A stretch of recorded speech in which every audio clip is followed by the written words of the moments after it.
Gujarat transgender समिति से वैजयंती हैं। हम लोकसभा के बिल में जो अच्छे बातें हैं उनका स्वागत करते हैं। जैसे आइडेंटिटी को, ट्रांसजेंडर का डेफिनेशन को उन्होंने डिफाइन किया और कुछ अच्छी बातें हैं ट्रांसजेंडर बच्चों के लिए, पर इनमें कुछ खामियां भी हैं। जैसे आइडेंटिटी में उन्होंने सर्टिफिकेशन को डाल दिया, जो एक कमेटी करेगी जिसे ट्रांसजेंडर लोगों के बारे में कुछ नहीं पता। वो काफ़ी पुराने मापदंड से ट्रांसजेंडर लोगों को मेजर करेगी और ये एक और धंधा बन जाएगा, बहुत सारा भ्रष्टाचार और करप्शन हो जाएगा। इसके बजाय हम सुप्रीम कोर्ट के जजमेंट को कायम करने का मांग करते हैं, जो कहता है कि एफिडेविट डालो, नोटराइज करवाओ, गजेट में पब्लिश करवाओ, अगर झूठ बोलोगे तो आईपीसी आप पर लागू होगा। तो इसे हम चाहते हैं और हम कह रहे हैं कि ये जो बिल है इसमें हकों को दिखाया गया है, लिखा गया है, पर हक अगर किसी ने छीन लिया है उस पर क्या पनिशमेंट कैसे सज़ा होगा, इसके बारे में कुछ नहीं है। तो सज़ा के बारे में, क्योंकि ये ना सिविल लॉ है ना क्रिमिनल लॉ। सिविल लॉ हो तो कम से कम आप भरपाई, मतलब कॉम्पनसेशन तो होगा ना कॉम्पनसेशन है ना पनिशमेंट है। तो बस आपने सिर्फ हकों के बारे में लिखा, इन हकों को अमल कैसे करोगे? अगर किसी ने इन हकों को छीना तो उसके खिलाफ क्या कार्रवाई होगा, इसके बारे में कुछ नहीं है। अगर आप कार्रवाई नहीं करवाना चाहते हो, सिर्फ सिविल लॉ के तौर पे रखना चाहते हो, तो कॉम्पनसेशन तो डालो, वो भी नहीं है, ना सिविल लॉ है ना क्रिमिनल लॉ है, बस ये एक लिस्ट ऑफ राइट्स है।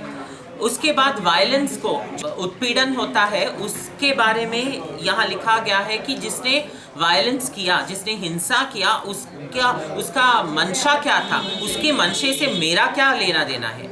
अगर उसने खून किया तो खून किया, उसने अच्छे मनसे से किया हो या मिसअंडरस्टैंडिंग में किया हो, जान तो गया, पर मंशे को यहाँ मत देखिए, आप वायलेंस को देखिए। और खुदकुशी को, फिर सेल्फ हार्म को आपने डिक्रिमिनलाइज किया। ये बहुत सारे गलतियां हैं इसमें। एम्प्लॉयमेंट, प्राइवेट सेक्टर को आपने डी इंसेंटिवाइज किया। सेक्शंस 23-24 राज्यसभा बिल को आपने निकाल दिए, इनको आप लागू कीजिए, क्योंकि सिर्फ गवर्नमेंट जॉब्स तो बहुत दिन ब दिन कम होते जा रहे हैं।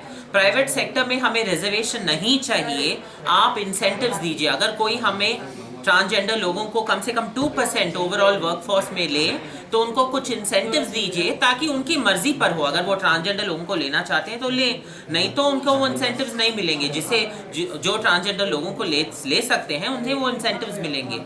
तो ये सब हमारे डिमांड्स हैं और आप national transgender commission, state transgender commissions को फिर से लागू करो। आपने निकाल दिया उन सभी प्रोविजंस को। इंटरसेक्स लोग जो पैदा होते हैं, दोनों मर्द और स्त्री, मर्द और औरत के जो जेनिटल पार्ट्स हैं, उनसे, दोनों से जो पैदा होते हैं, उनकी क्या गलती है?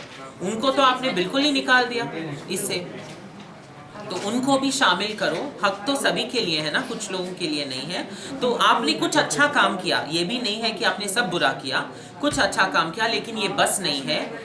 और अगर ऐसे जल्दबाजी में इन हॉलीडे सीजन में आप ये जो जिन लोगों पर लागू है, उन्हें ना इंग्लिश आती है, ना पढ़ाई है, ना इंटरनेट है, और एक हफ्ते में आपने डेडलाइन कायम कर दिया। इसमें तो कम से कम 45 डेज, 1.5 मंथ्स बहस होना चाहिए, कंसल्टेशंस और रिकमेंडेशंस हों। Thank you.